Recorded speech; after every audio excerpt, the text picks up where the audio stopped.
L'homme de mon destin, épisode 9 ce soir, sa vie venait de changer. Et le destin qu'il fuyait venait de le rattraper.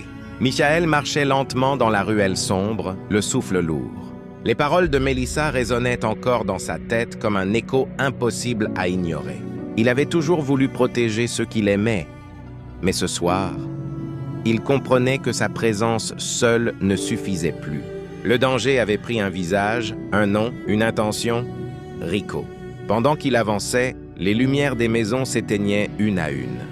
Le quartier semblait retenir son souffle. Même le vent paraissait observer, attendant la suite. Michael savait que cette nuit ouvrirait une nouvelle page, un tournant, une bataille qu'il n'avait plus le droit d'éviter. Arrivé devant chez lui, il trouva sa petite sœur en pleurs. Elle serrait entre ses mains une lettre chiffonnée, tremblante comme son cœur. « Michael, il est venu pendant que tu n'étais pas là, » murmura-t-elle. Il s'agenouilla doucement. « Qui » Elle déglutit. « Rico » Ce nom parcourut le corps de Michael comme une décharge. Il prit la lettre, l'ouvrit. À l'intérieur, quelques mots griffonnés. « Tu veux jouer au héros? Alors prépare-toi. Tu as touché à ce qui est à moi. » Père Michael sentit sa mâchoire se serrer. On ne menace pas sa famille. On ne fait pas pleurer sa sœur. Il se releva lentement, ses yeux habituellement calmes devenant deux flammes prêtes à embraser la nuit.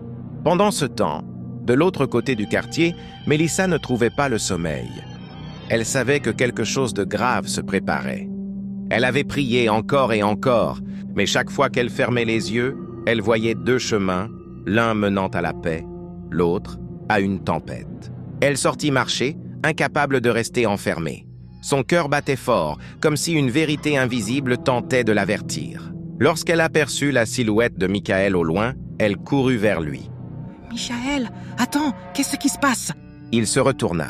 Son regard en disait plus que 1000 mots. « Rico a menacé ma famille. Je ne peux pas laisser ça passer. » Mélissa posa ses mains sur son torse. « Tu vas faire quoi? Aller le chercher?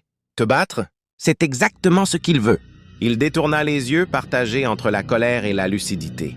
« Je ne peux pas rester sans agir. »« Alors laisse-moi t'aider, » dit-elle, la voix vibrante d'émotion. « Ce combat ne te concerne pas seulement.